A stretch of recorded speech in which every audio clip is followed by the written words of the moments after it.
Good.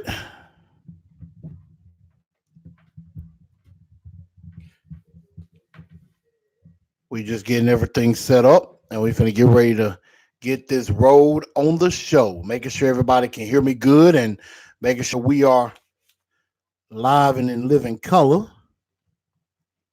Hope everybody is doing good, and we're gonna have a really good time on this show tonight. Gonna talk a little Ryan Tannehill. We're gonna talk a little Ryan Tannehill. We're gonna talk some XFL, and we're gonna have a really good time. So everybody, come on in, and we are about to get this show started.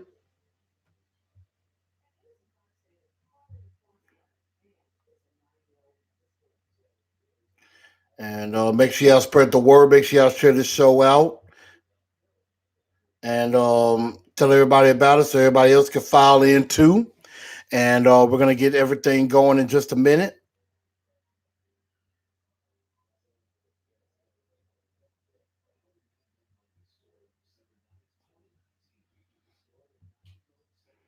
Just putting a little message out. Okay, I'll make sure the door is closed right there. But hopefully everybody's crowded in pretty good. And we're gonna go ahead and get going in just a bit. Hope everybody's having a good day so far. Hope everybody is enjoying this when you may be. I know a lot of you, if you're in Nashville, are in the rain. And I see some people starting to pile in. There we go.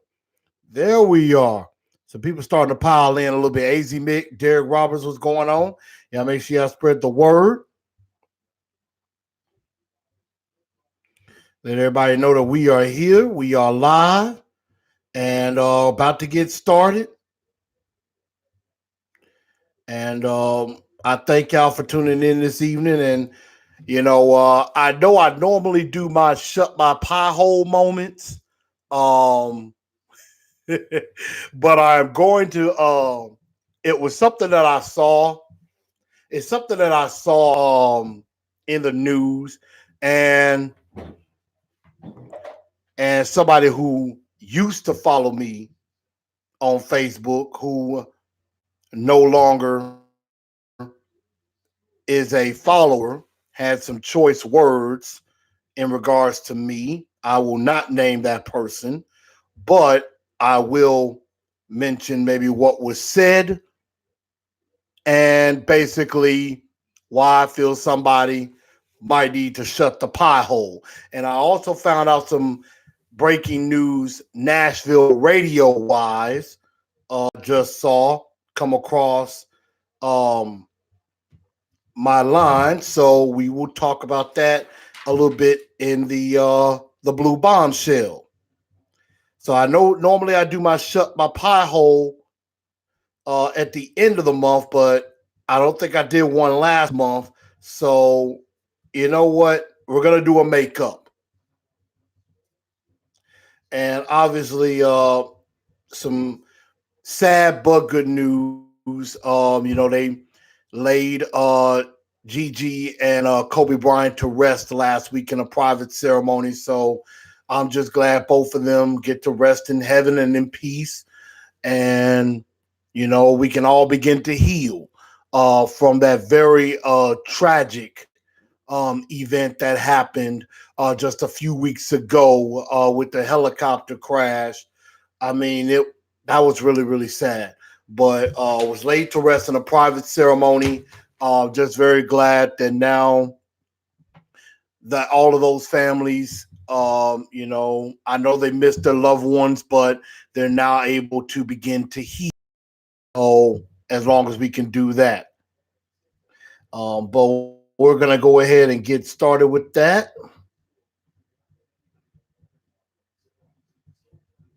And we're gonna go ahead and begin. Make sure y'all share the show out on Instagram, on Facebook, Twitter. Make sure y'all share it out to everybody. Let everybody know what's going on. And let's go ahead and get the show started. What's up, Joe? What's up, K True? We about to get kicking. Let's get Titans up. Titans up.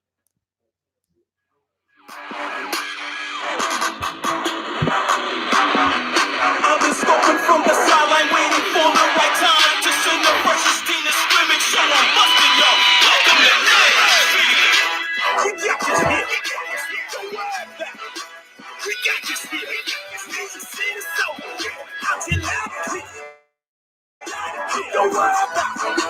We got this here. It's a brand new dance and it's about to go live. Titan up, Nashville, rep the 615. First you tighten 2 steps, step to the right. Then you tighten 2 steps, step to the left. Blue jerseys everywhere. Game face, yeah, we got it on. Sticking out our chest, beating on it like it's King Kong. Countdown. It's about to get her up. Here come the train, y'all. Tennessee, tighten up.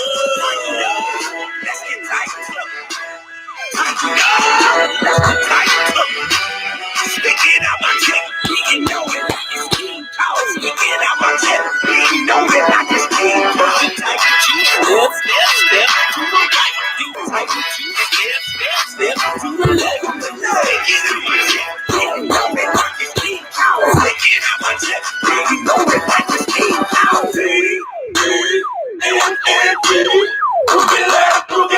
E. Third down, come on now, we about to show. Good evening, Titan Nation. Welcome in, everybody, officially to Titans and Truth. I'm your man, Chris, aka Blue Enforcer. We're going to have a great show this evening. Miss Margarita, you are not late. You are right on time. You are not late at all. Welcome in, everybody. We're going to have a good show on this Wednesday, February the 12th. And of course, we know that Valentine's Day is coming up. So, fellas, if you got a special lady, you might want to make sure you treat her right. So, that's a very special day. And ladies may say that day is not the most important to them. They're lying to you if they're saying that. It is very important. Believe me, what you do on Valentine's Day goes a very long way in your relationship, in your marriage.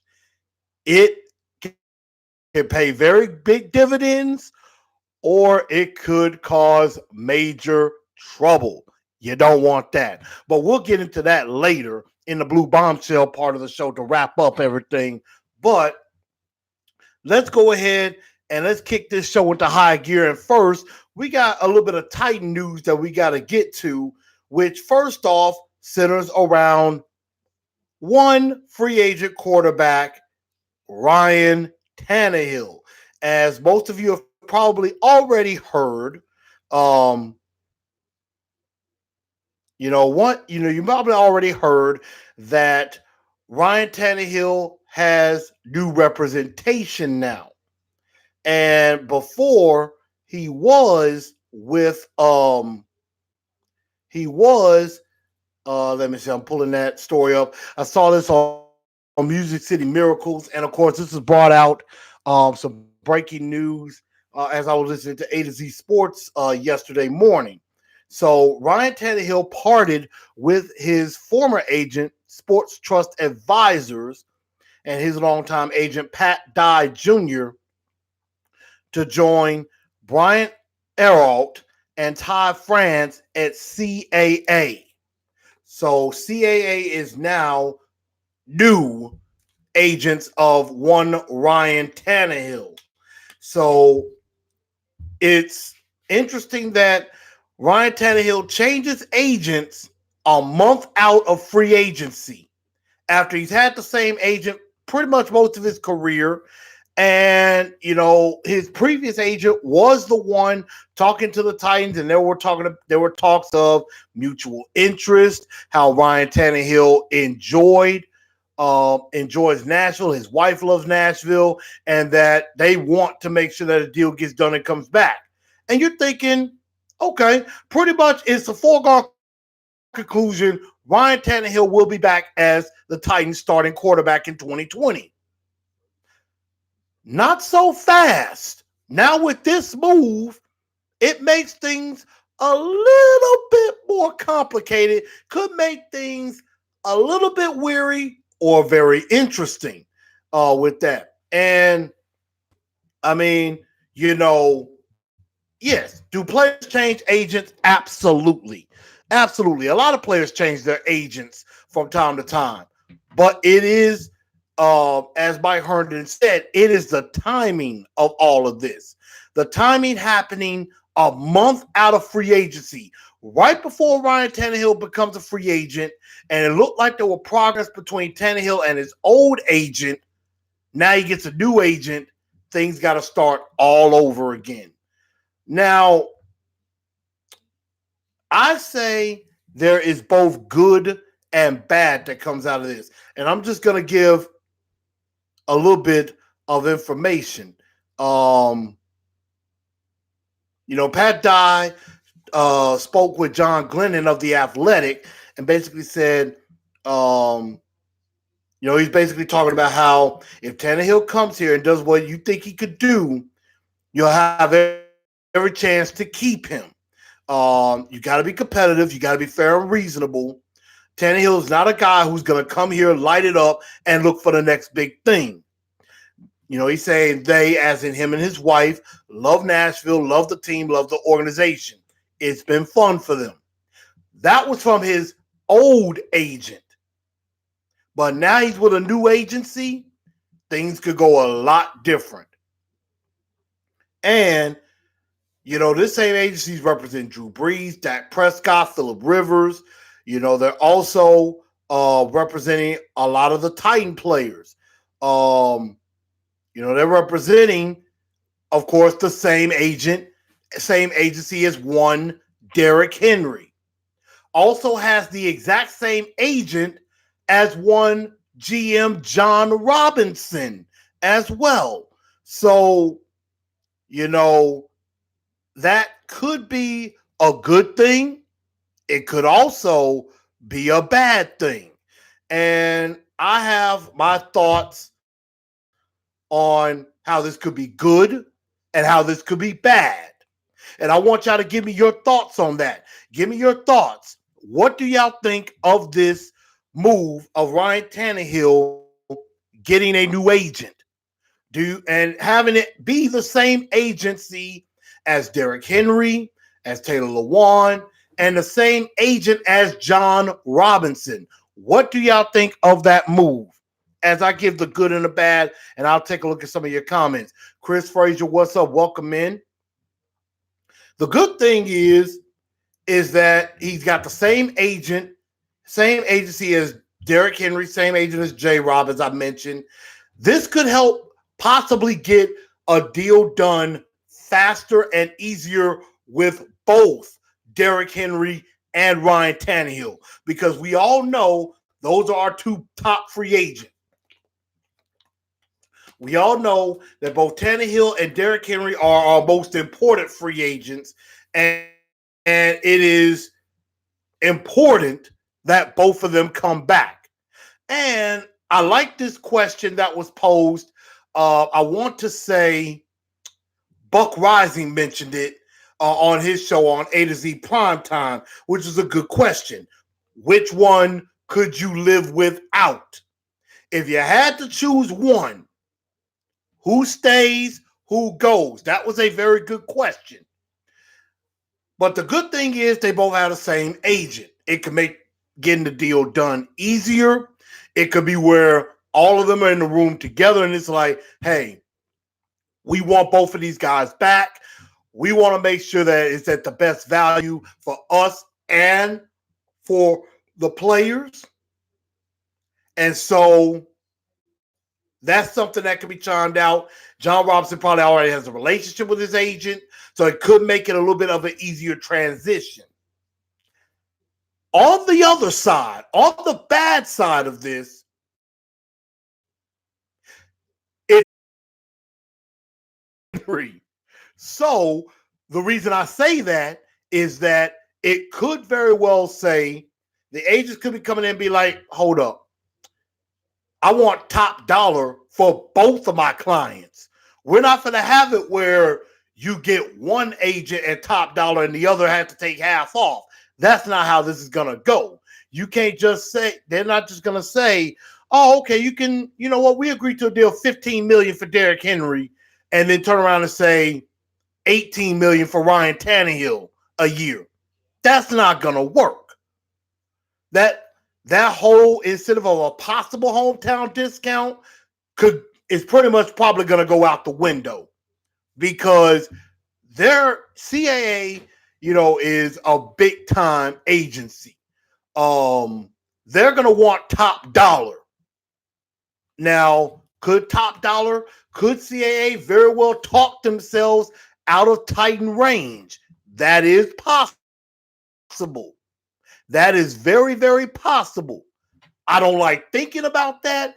However, it could happen because we all know this. This is the most important offseason in the history of the Tennessee Titans franchise. Now, I know we've said that for the last couple of years, but with the amount of free agents that we have and the names of the free agents that we have, this is super important. So, I mean, this could go very well or this could go very bad. We're going to see. We have, and I'm looking on my calendar just to confirm, today is February the 12th. March 16th is the beginning of free agency. So we literally have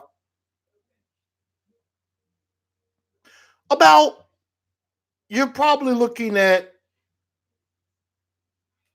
4.5 weeks. So about a month. You got about a month because you got the tampering period that can happen between, I want to say, the 14th and the 16th, I want to say. And then the 16th is when it all kicks off. So you have that time, but this could get interestingly good or interestingly bad. So I want y'all to give me your thoughts. Is this a good thing or is this a bad thing that Ryan Tannehill has a new agent? So we're going to see.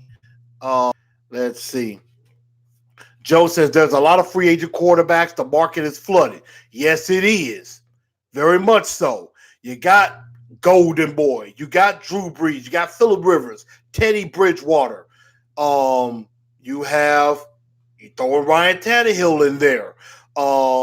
You got, just to name a few, Marcus Mariota, Jameis Winston, just to name a few.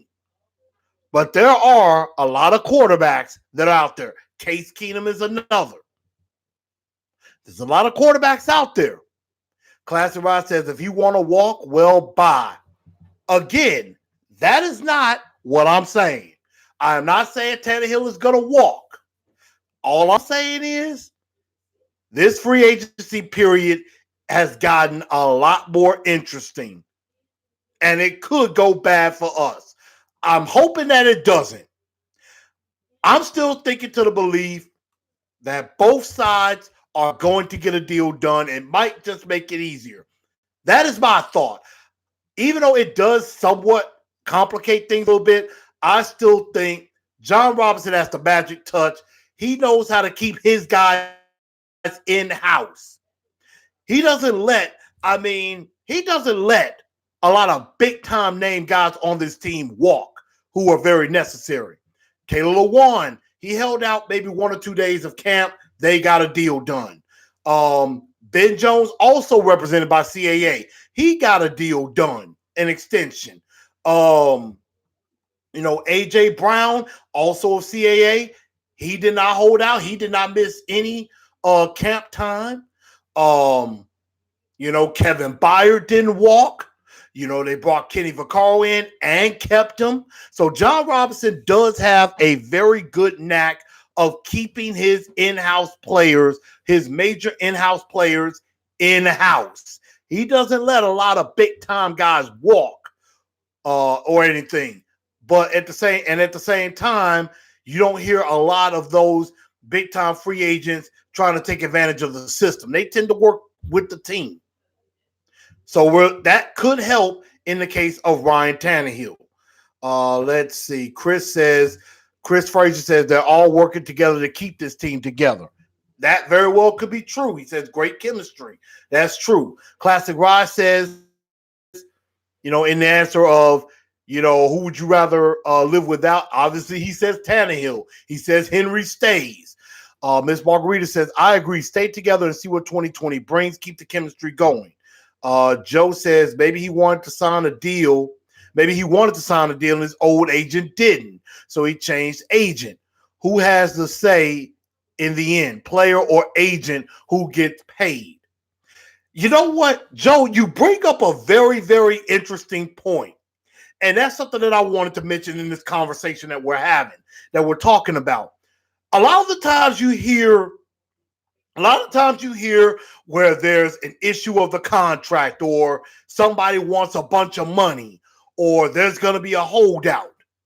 A lot of the time the question a lot of people don't tend to ask the question. A lot of people will just think, oh, it's the player saying this. For example, Dak Prescott. You notice how Zeke got a deal in Dallas. Zeke got a deal. Jalen Smith got a deal. Leo Collins got a deal. But Dak and Amari did not, and specifically Dak. Now, it came out that Dak said he wanted top of the market. He wants to be the highest paid quarterback, $30-40 million. And you hear that all the time. Want to be the top highest paid player in the league or highest paid player at their position. The question does come to ask, who is really saying that? Is it the player or the agent? And a lot of the times, it is not the player who may be coming out with that news. Now, sometimes it is. And again, I could be incorrect. I'm just stating my opinion. I am stating my opinion for what I have seen and heard in times about the league. A lot of the times, in my honest opinion, it is not the player that's doing the talking. Yes, it should be the player. The player hired the agent. True. But a lot of time where they're talking about a player holding out, or the player wants this money, that money, I think a lot of times that is the agent talking. The agent wants that top of the line money. Why do I think that? Because a lot of time, a lot of time when you hear they want big time money or they're going to hold out, does the player really want to hold out? Does the player really want to miss time from training camp, miss time with his teammates, getting ready for the season, potentially miss games? No. That is the agent telling the player, look, we're trying to get the best deal for you. We want you to get what you feel you deserve. And if we got to hold out, then we're going to hold out. You are not going to show up at that facility until they get us a deal that we want. And sometimes, and like, for example, Melvin Gordon bet on himself and lost. He ended up coming back and wasn't even that effective. Le'Veon Bell sat out an entire year. The very next year, he didn't get top of the line money. He got 4 years, 50, I want to say 4 years, maybe 52 million, like around 13 million. If he had just signed the deal that the Steelers put out for him, which I believe was 5 years, 70 million, he would have had more money and would still be a Steeler today. So I think a lot of the times it's the agent that's doing the talking, not the player. But we're again gonna, so a lot of times you say, who is in control, the player or the agent? Yes, the player hired the agent, but a lot of times, in my honest opinion, the agent's trying to control the situation. Because the bigger the player's paycheck, the bigger paycheck the agent gets. Now, if anybody out there listening that, knows anybody that is an agent or maybe has been in that realm, hey, feel free to hit me up and correct me if I'm incorrect. Feel free. We can always have a conversation and get the bottom line straightened out. I don't mind that at all. Because, hey, I learn, the old saying goes, you learn new things every day. I work at a job. I work for Federal Express in an office when I'm not doing this. And one of the things I always talk about, especially with my manager or with my leads, is that I learn new things every day. There's always constant change. And sometimes you got to adapt to that. Sometimes you're learning one thing, you're learning something, and all of a sudden you find out it's something completely different you got to learn over what you had just did. So that's something that in sports is the exact same way. It always changes. Somebody's going to become the highest paid player maybe for that year or for that few weeks until somebody else becomes the highest paid player at that position. It happens all the time. So that's just what I think. Let's see. AZ Mix says he would rather have Henry. I understand that. Class Ross says Henry can shine with competent quarterback play. I don't trust Tanny without Henry. And that is an interesting point. It could very well be Henry's in the backfield for the Titans, and we have a different quarterback. It could be Golden Boy, it could be Rivers, it could be I know this won't happen. This is a pipe dream. Drew Brees with Henry. Now, I would say I could probably say Henry with the market of quarterbacks that are out. I think Henry staying does the Titans better. With Tannehill, if Tannehill is under center and there's a different running back there, that running back better be damn good. Because if he's not, we have a problem. And plus, I'd rather take my chances going against Tannehill than having to tackle Derrick Henry. Honestly, I wouldn't want to do that, to be honest.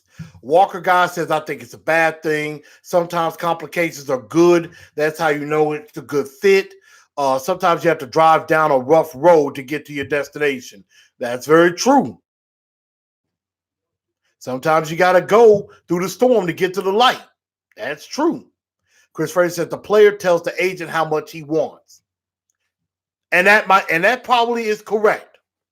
The player, in the end, the player is supposed to be telling the agent what he wants. It's just like in the classic movie, Jerry Maguire. What does Cuba Gooding Jr., his character, and I gotta pull it up because I forget the character's name.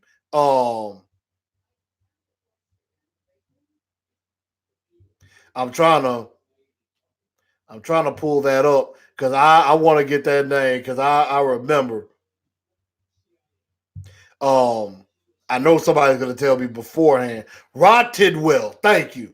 Cuba Gooding's character, Rod Tidwell. Basically, what did he tell his agent? Because he was about to join either one of the other agents in the agency instead of Jerry Maguire. What was Rod Tidwell's words? Show me the money. He was like, I want you to say it. Show me the money. No. You got to feel it.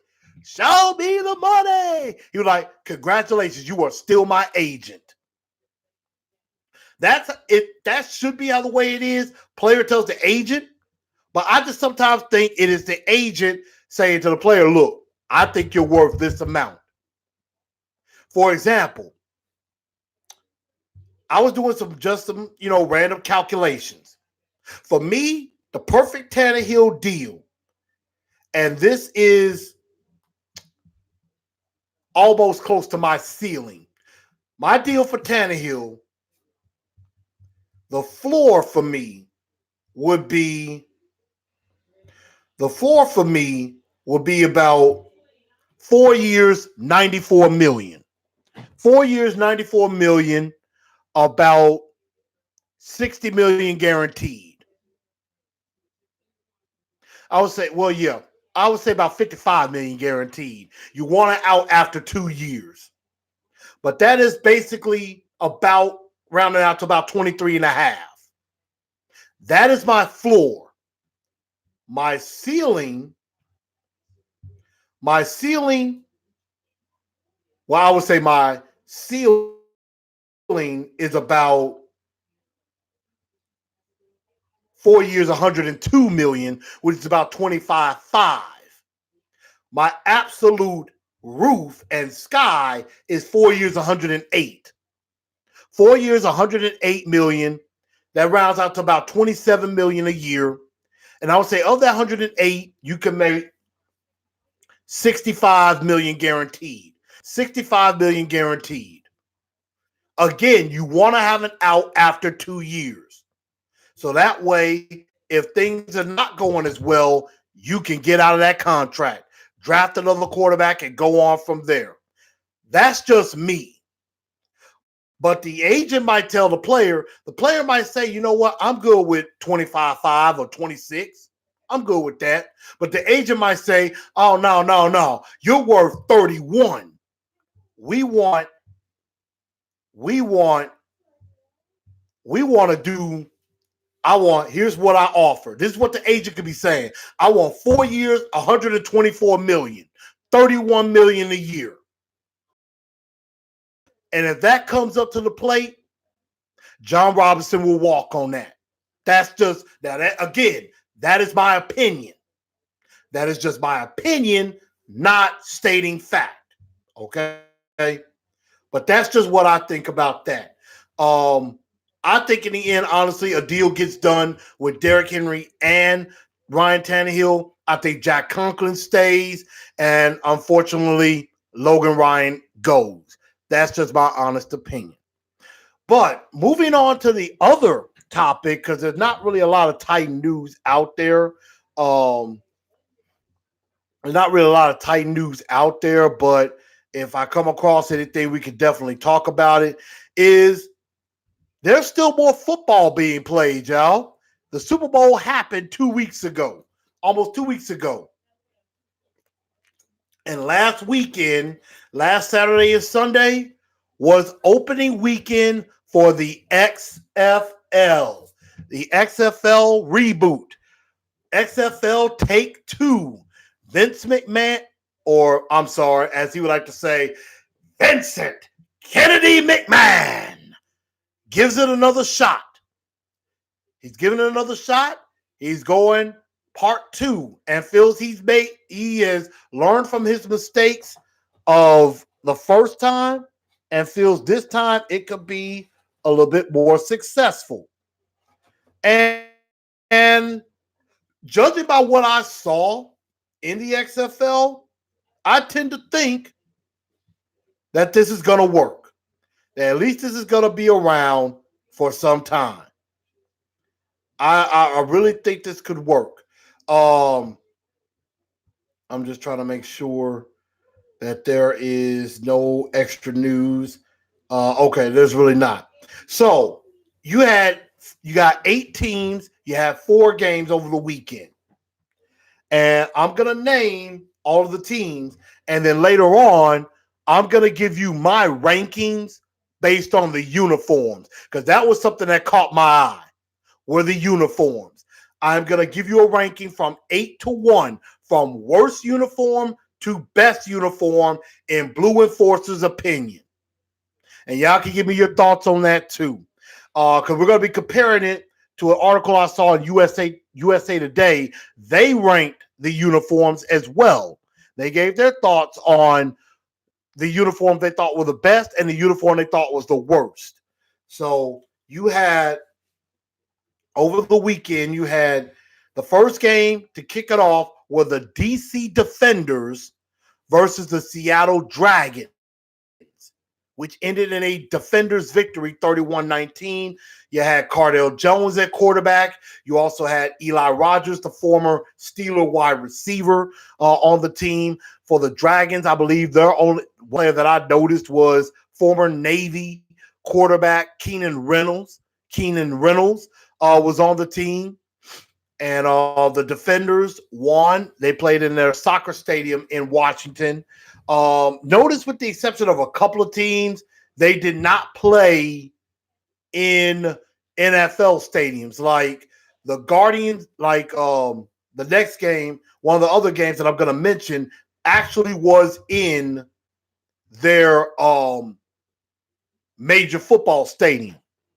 The next game was the Houston Roughnecks against the Los Angeles Wildcats, where the Roughnecks put on a very good performance, 37-7 a field. I believe it was the Houston Cougars, University of Houston's home field.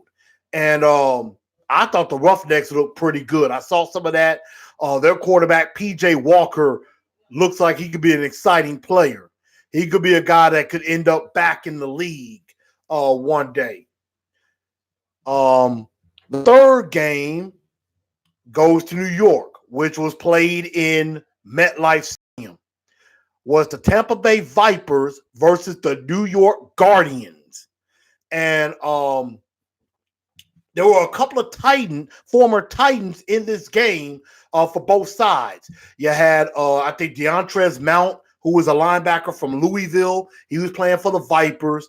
Also, Mikael McKay, who was a wide receiver, I believe, from Cincinnati, who was fighting to make the team, nearly made the team, and I think ended up on the practice squad. He was the guy that I thought the Titans should have kept because he was making some plays for the Guardians. The Guardians ended up winning 23-13 at MetLife Stadium, and I think the Guardians have a disadvantage as far as where they play in the stadium. They should not be playing in MetLife Stadium. They should have been playing maybe at the Carrier Dome, maybe with Syracuse, something like that. I was just thinking because of that, because, you know, like the DC Defenders, where they played at that, I think they played at a soccer field, and they got like 18 to 20,000 there, and it looked like it was packed. Like DC, they looked like it was packed. A lot of people were there and was, I mean, cheering loud and proud, wearing the Defenders gear, had the sleeve, like instead of the foam hand, they had like the sleeve that looked like a shield. I thought that was cool. I liked that. It looked rowdy. In Houston, it looked like there was a pretty nice crowd as well. But in New York, it looked like it was empty. Like they closed off the upper bowl. All the tickets were lower bowl, which I can understand that. I mean, it was a decent crowd, but for that stadium, it's not what for the XFL, it makes it look bad as far as attendance. But I think there was a decent crowd, but in a better environment instead of an NFL environment, that's better. I mean, if it was a 30,000 seat stadium, or maybe even a 40,000 seat stadium, it could have worked. It could have worked. Like, for example, if there was a team in Nashville, honestly, if there was a team in Nashville, I probably would have done the XFL either at Hale Stadium with TSU or Vanderbilt Stadium where Vanderbilt plays. You probably have a better shot at a good turnout. You probably it's not First Tennessee anymore, or you turn First Horizon Park into a football field. You probably get a good showing there too. But the fact is, with it being in that NFL stadium, you're not going to get as big of a turnout as you want because that's a 70,000 seat stadium. You're definitely not going to get 70,000 for a XFL game for the first time. Heck, word is they have trouble filling that stadium for the Giants and the Jets. And then the final game was in Arlington with the Dallas Renegades and the St. Louis the St. Louis Battlehawks. I kind of like that name though.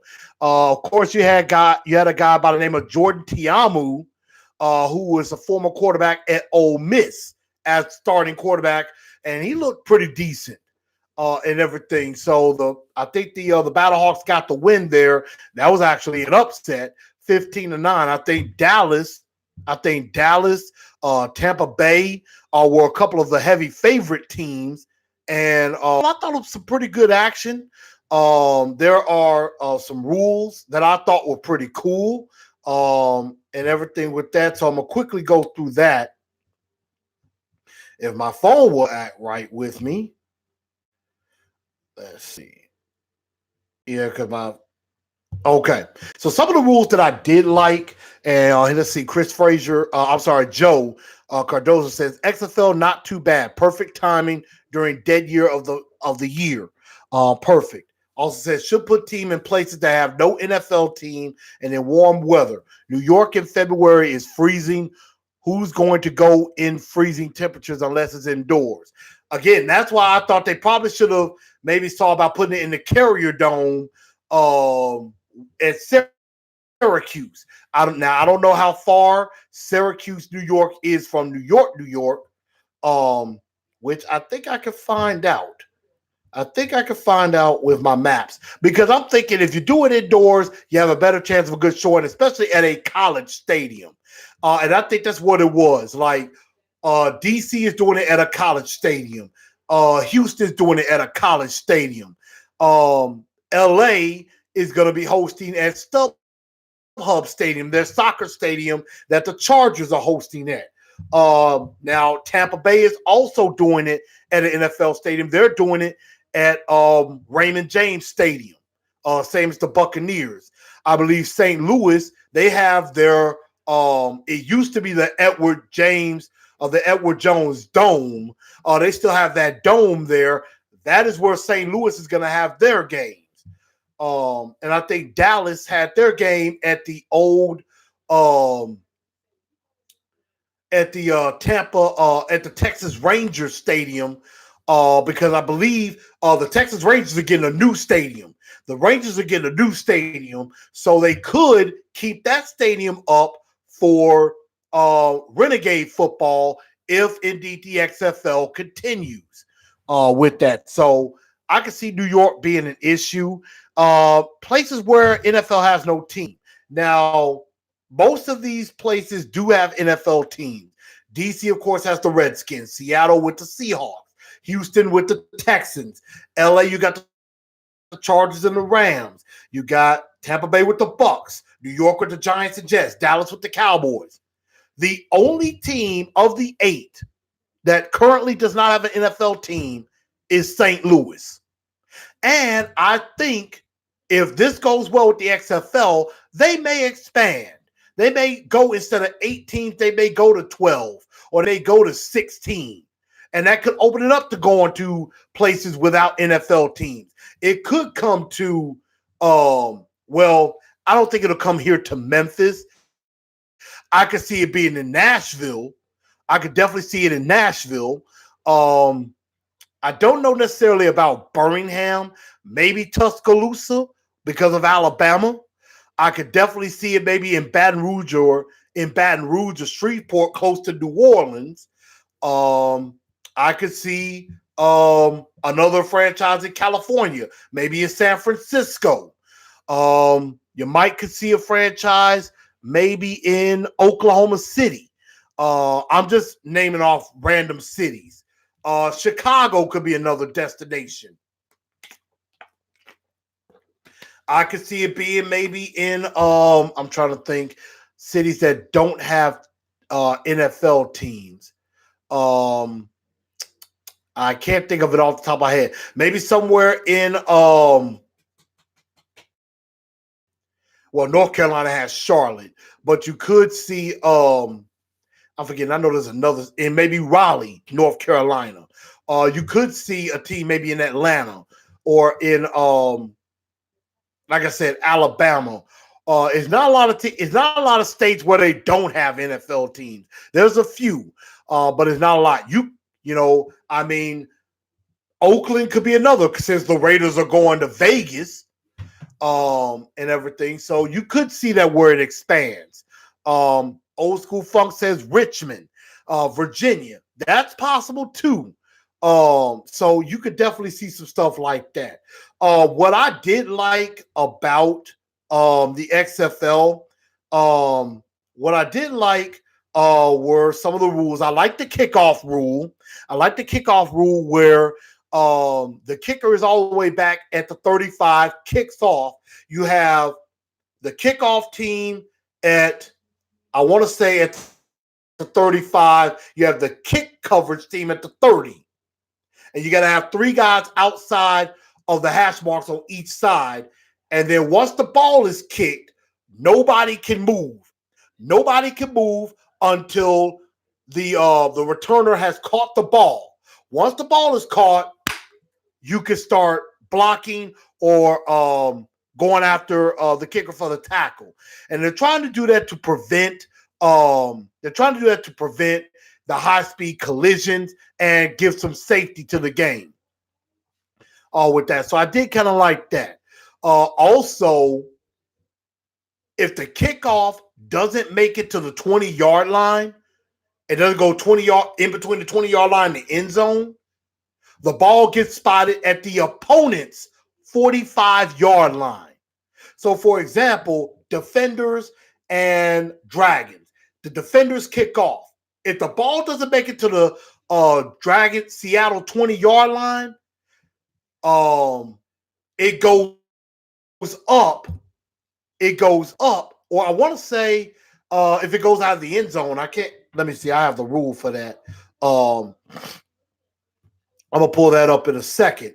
But if it doesn't make it to the 20-yard line, it's gonna go to the defender's 45-yard line. So that would be a big advantage. Okay. Now, New York to Syracuse, so I couldn't, yeah, doing it at Syracuse at the Carrier Dome probably isn't going to happen because that's a 4-hour drive from New York City.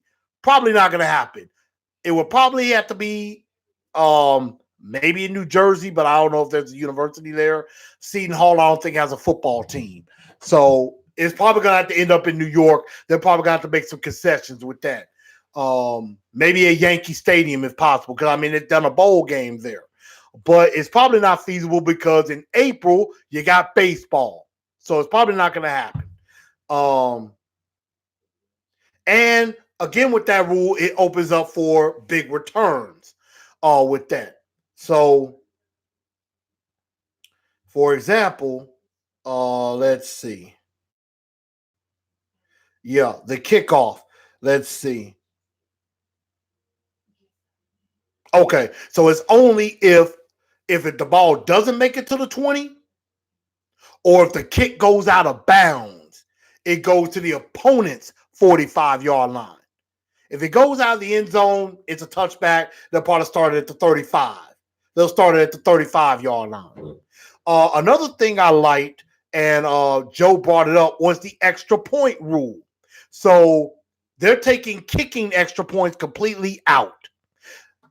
You have to run a play.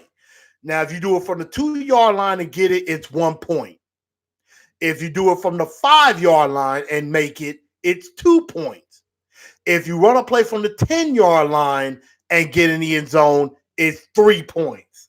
And they're doing that to help with coming back late in games. Like if you're down double digits, you could come back by scoring a touchdown and maybe going for a 3-point conversion and things like that. Now, on the other side, the defense can score too.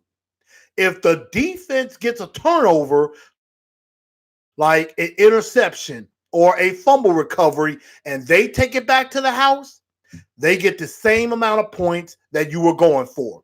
So, for example, if you're going for 3 points and the quarterback drops back, throws the ball, is picked off, and it's taken to the house, it's a pick six, the defense gets 3 points for that return.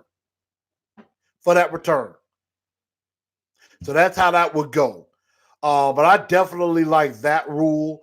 Another rule that I like, but I haven't seen it, you could do a double forward pass as long as the ball is not thrown past the line of scrimmage. So if you're doing like a forward screen pass and it's behind the line of scrimmage, the running back can either come back around reverse field or from there can throw the ball again. So you could do 2 forward passes, but as long as it's behind the line of scrimmage. I like that rule too. And then overtime, even though there were no overtimes, what's going to happen with overtime is no matter what, there will be 5 rounds of overtime. Single play. Each team will get a chance. Each team starts at the 5-yard line, gets one play to score.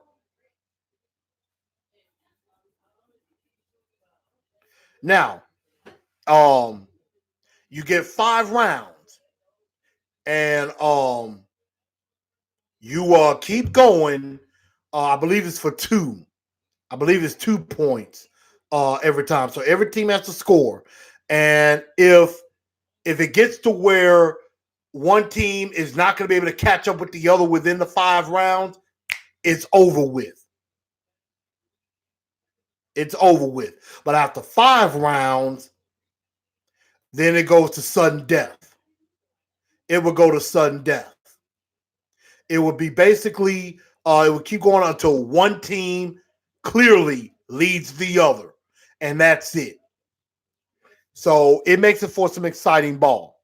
But those are some of the rules I like. I like the access because you get to hear play calls. You get to hear in the review booth when they're reviewing plays, like reviewing replays. You can kind of hear what the replay official is talking to the head official about on the field, and they can basically say, what, that catch was out of bounds. It's ruled incomplete. We're going to rule it incomplete. It'll be 2nd and 10 at the 25, something like that. You can hear offensive or defensive play calls and stuff like that. So I like that too. Now, it's a little bit too much with the interviews. After every play, it's like there's an interview with somebody. Like, for example, a kicker misses a kick. They're going to interview the kicker. I'm like, the kicker just missed the kick. He ain't going to want to talk to nobody about the kick he just missed. They ain't going to want to do that. Now, I do like they give a little bit of free range, but they're probably got to watch it with the language barrier because some of those guys are starting to cuss. And you got to think some kids are probably watching. So we got to be mindful of that. But that's some stuff that I did like. I did like the interview part. I didn't really like that. And I like that it does make for a faster game. Now, let's see. Old School Funk says it's a cool rule. Old School says if a returner breaks through, they're going to the house. Joe says, do they have headsets in all the helmets? They didn't huddle at all with the plays. The headsets are you can hear between the coach or the play caller and the quarterback. I believe the quarterback has a helmet that can speak. I think the other players have the headsets where they can hear the calls. They can hear the call, but they can't say anything back to the coach. The quarterback and on defense, probably like the middle linebacker or the leader of the defense, they can communicate with the coaches as far as the calls. I believe all the players have can hear the calls. I think all the players can hear the calls, but the quarterback or the middle linebacker are the only ones who can communicate with the coaches. I'm going to get some confirmation on that. I'll probably post on Facebook if I'm correct or not. And I like to have shorter half times. It's only 10 minutes. It's a 10-minute halftime period, and it makes it go faster. Here's the communication rule. The goal is for select offensive players to have coach-to-player helmet receiver. That allows a member of the coaching staff in the bench area or the coach's booth to communicate with a player through the speaker in his helmet. Broadcast partners will have to access this communication and may use it during the game. So there are select offensive players who can have coach-to-player communication. Most of the time, you're probably going to say the quarterback and the linebacker for the defense and the quarterback for the offense. Most of the time, that's what it's going to be. So that's the XFL rule. But I know I've been blabbering off a lot. Let's get to the last part of the show. Ranking of the uniforms, because that is an important part. The uniforms, which ones did you think were the best and which ones did you think sucked? And USA Today did an article as they ranked their best uniforms. There are some agreements and there's some disagreements. But here is USA Today's rankings. I'm gonna go from 1 to 8. So I'm gonna give them their best to their worst. Then I'm gonna come back to my worst to my best. Okay. So number 1, they have the St. Louis Battlehawks. They feel that's the best uniform with the blue and white, with the wings on the helmet, like a sword in the middle. They thought it was the best. Blue and white. I like that. And with the gray pants for the home, and I believe the road, I think, is all white. Number 2 were the New York Guardians. You said the one that looked like the Titans, Joe. Which one was that? Number 2 was the New York Guardians in the black and silver. Their helmet, I think their logo looked like it's a lion. I kind of like that too. I like the black and silver. 3, the Houston Roughnecks. Basically, they look like they took the colors of the Houston Texans, and they're probably one of the only teams that had like colors close to their NFL counterpart with that. So they had like the Houston Texan colors. They had the oil derrick on the side, almost similar to the Houston Oilers a bit, but they were actually kind of cool. That's 3. 4 is the Dallas Renegades, which they thought the uniform looked like the Tennessee Titans uniform, which I kind of disagree.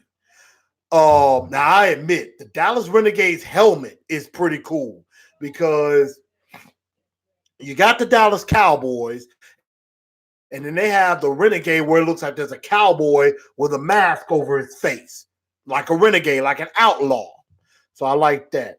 Number 5, the DC Defenders, red and white with lightning bolts. Number 6, they had the Seattle Dragons. I'll talk more about that later. Blue and navy blue and green with that. They had number 7, the Los Angeles Wildcats with orange, red, and black. And then last but not least, at number 8, they had as their worst uniform the Tampa Bay Vipers with the green and yellow. Now, I understand why green and yellow would be Vipers because you're thinking snake. You're thinking snake. Thinking snake and green and things like that. But that is their best to worst. So I decided to do a little bit of ranking of my own. Which ones did I like the best? Here are my 8. And I'm going from the worst to the best. Number 8, the Seattle Dragons. I absolutely hate those uniforms. I like the concept. I like the name. I like the dragon name, but the uniforms just looked hideous to me. Absolutely hideous. Number 7 would be the LA Wildcats. I thought it was kind of pedestrian. I just didn't think it was no creativity with it. I didn't really like the color structure with orange and red. I'm thinking it might have been like black and yellow at first, but it was orange. I'm like, nah, that doesn't look good. Orange never looks good. So I wasn't a fan of the Wildcats uniform at all. Number 6 would be the Tampa Bay Vipers. At first, I was thinking about them being the worst ones. But when I really went back and looked at those uniforms again, I'm thinking, Viper uniform is not that bad. I like the green. I like the green. I like the green. I mean, I probably could have did without the yellow. I think the away jerseys, the white jerseys, look a little bit better than the green, although the green is not as hideous as I originally thought. Okay. But I do like the V on the helmet too. Number 5, the Dallas Renegades. I thought that the Renegade uniform was a little bit too much, but I did like the color scheme. I like the light blue and the Carolina blue and black. I do like that, and then I like the helmet. I thought the helmet was pretty cool for the Dallas Renegades. That I did like. I really liked their helmets. Number 4 was the Houston Rednecks. I like the color scheme. They're the only team that kind of compared it to their NFL counterparts. So it was pretty interesting. I did kind of like that. Plus, PJ Walker kind of made it exciting the way he was playing. So I like the little scheme of the Houston Rednecks. Roughnecks. Number 3, the New York Guardians. I absolutely like the silver and black look on the Guardians. I like their uniforms. I was impressed from the second I saw those uniforms.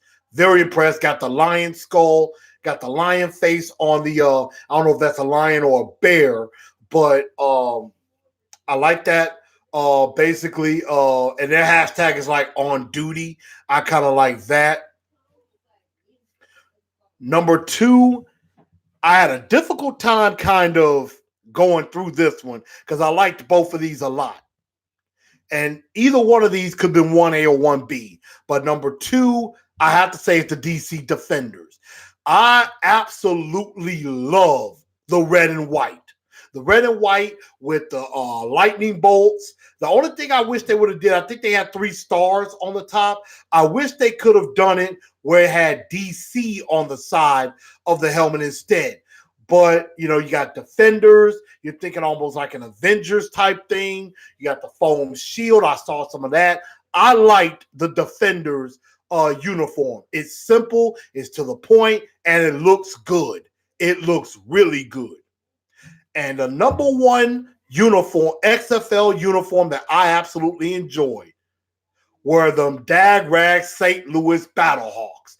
I absolutely love the blue and white. As some of y'all may or may not know, I am a member of Phi Beta Sigma Fraternity Incorporated, and the colors are blue and white. So I think I'm a little bit partial to that. But when I saw those uniforms, I immediately just thought, those are the best uniforms in the league. Love them. I absolutely love them. And I like the wings on the helmet. I like how they put it together. It's a absolutely fantastic scheme that the St. Louis Battlehawks put together. Love those uniforms. Now, my quick shut your pie hole moment goes to 2 people. The first one, this had nothing Titans related or football related or even sports related. So I made a comment about the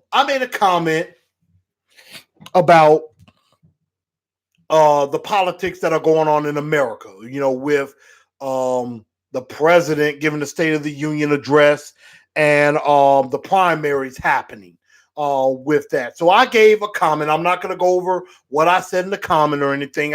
This is not in the TNT Enforcers group or nothing. This was me. This is talking about me personally. Has nothing to do with Titans and Truth at all. So I gave my comment about it, and a certain somebody decided to comment back and say, well, what do you know? You're running a podcast with you're running a podcast out of a kitchen with a fake microphone.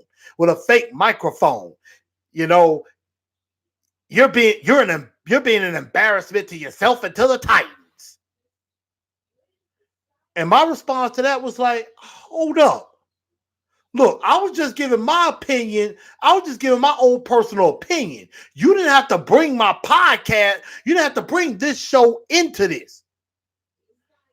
And so I'm like, you know, if you got a problem with my show, you ain't got to watch. And I'm just being honest with that. And if the person that I'm talking about, and they know who they are, is looking at this, this is me being real. If you don't like my fake microphone and the fact that I'm in a living room, not a kitchen, doing this, trying to fulfill my own dream, you ain't got to watch. Move on to something else. It's called Titans and Truth. and we're going to tell the truth. And the fact of the matter is, who are you to try to step on my dream and what I'm trying to fulfill, what I'm trying to succeed at?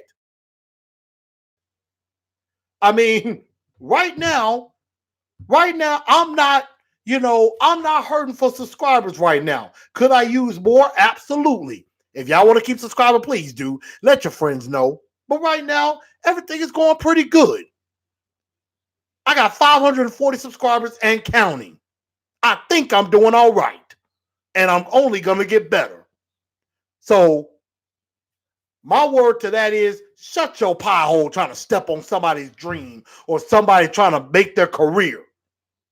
Stick to what you know and let me stick to what I know, and that is Titans and football. Thank you very much. The second shut your pie hole moment goes out to a an Ohio, I think he was an Ohio pastor, an Ohio preacher that wants to sue the NFL. And I believe I heard about this on on Stephen Colbert Late Show. Dave Dobamir, and I probably didn't get his name right. Excuse me, is an Ohio pastor who wants to sue the NFL, sue Pepsi, sue his cable company because of the halftime show with Jennifer Lopez and Shakira. He basically said it is panderizing pornography. And he kept saying that, well, Jennifer Lopez is 50 years old. Who looking at that? There were crock shots. Excuse my language. I don't know where any of those shots were that he was looking at. And I don't know what problem he had. And the fact of the matter is, was it showing some sex appeal? Yes, it was. But it wasn't like, oh my God, ridiculous. And plus, they're in Miami. Miami, they do the salsa dancing, a lot of dancing and things like that. It's Miami. So the fact that he was suing the NFL and Pepsi and all of that, it's not going to fly. It's not going to work. So, sir, I'm sorry, but, I believe in God and everything with that. And, never want anybody to do anything wrong or be classless or anything, but that's not going to fly, sir. The NFL is going to laugh at this. That's basically what they're going to do. They're going to laugh at this and be like, this is not serious. So that suing ain't going to happen, y'all. That's just mine. So, sir, shut your pie hole on that. But last but not least, to wrap up the show, let's see, Joe says, don't let that get to you. You do a service to us Titan fans. I live up here in New England, and this is how I get to talk ball. Thank you, Chris. Joe, thank you, sir. Thank you for your support. Thank all of you for your support, near and far. Thank y'all very much for being with me and sticking with me, and I plan on keep going. It ain't going to stop. If anything, as NWA would say, Eazy-E, Ice Cube, Dr. Dre, you know what they would say? Any publicity is good publicity. Hey, that helps me out. Derek Roberts says, Gail King, shut your pie hole. Yeah, I kind of got to agree with that too, because I'm like, come on, Gail. Come on, Gail. You're better than that. You don't go to Lisa Leslie and ask her all about that stuff with Kobe like that. You don't do that. That's not what you do. No, you are better than that. So stop that. Shut the pie hole, Miss Gail. You're better than that. Come on. But anyway, to end the show, I'm going to quickly talk. Well, number one, breaking news I saw coming out in the Tennessean in Nashville. The morning show host, former Tennessee Titans football player and former host of the Morning Drive 1025 The Game, Derek Mason, and other former host Braden Gall have left the show and have left made an immediate departure from 102.5 The Game. Right now, I believe Nashville NHL correspondent Robbie Stanley and Calvin Smith, who does some other podcasts and stuff for 102.5, are going to take over in the interim. So I don't know if they're looking for a new host, which I might need to look into. But I just heard that news right before I went on. I decided to just mention it, but kind of hate that happened. I kind of like listening to those guys in the morning and things like that. So I kind of like that, but hate to see that happening. It looks like they're trying to go in a different direction. I guess with the morning show, I'm not sure what that direction is. I hate to see that. But Valentine's Day is coming up on Friday. So, fellas, you better do something nice for your lady. Ladies, if you're listening out there, do something nice for the guys too. You know, it's Valentine's Day for us too. So that doesn't mean the guys have to do all the work and the ladies just sit back and reap the benefits. Ladies, y'all got to put in some work too. Do something nice for us. You know, if we're getting a nice gift or something for you, taking you somewhere nice or something like that, hey, treat us to something nice. And, treat us to like a concert or a game or something like that, or something like that. I'm just giving ideas. I'm giving thoughts. Me personally, I am, my wife wanted a nice plush, little like teddy bear, and it's something for her to have at work to kind of, keep her happy and things like that, keep her smiling when I'm not around. So I've ordered that for her, and we're gonna be going out to dinner with some friends of out with another couple, some friends of ours, somewhere nice. We're definitely gonna have a nice time there, and I'm probably gonna, pop in an edible arrangement for her or something like that, maybe by surprise.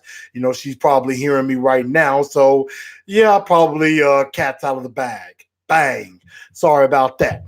But of course, I'm gonna do something nice for her and enjoy because our wedding anniversary coming up soon. It'll be 9 years. She's stuck by me through a lot, and I want to show her that I love her and I appreciate her because she is she is definitely the wind beneath my wings that is Titans in truth.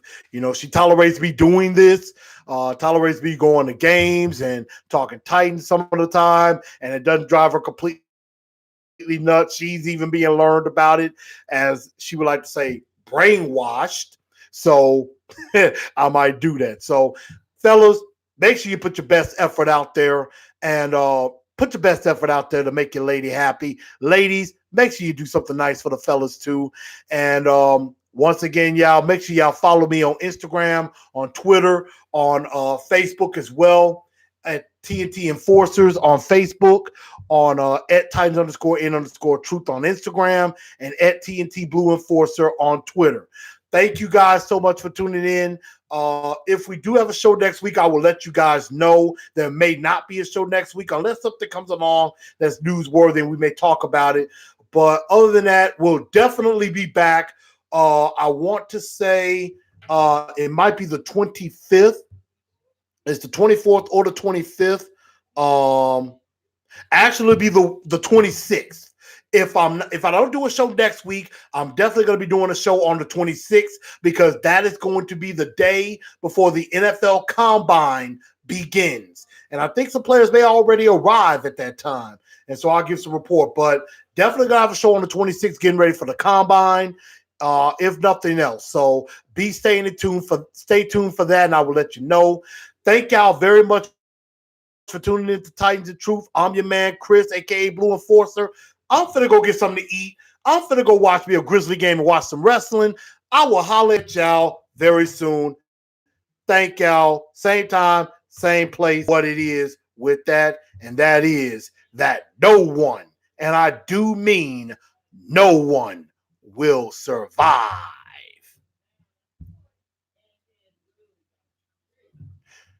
And so y'all make sure y'all follow Joe, AZ Mick. Appreciate y'all. Thank y'all for sticking with me and everything. So y'all make sure y'all share this out. Let everybody know. And I will see y'all soon. Tighten up.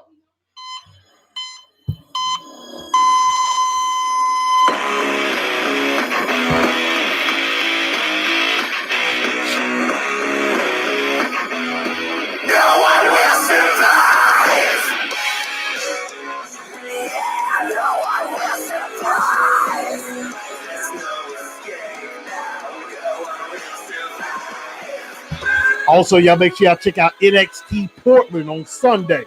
NXT Portland, he's in action for the title.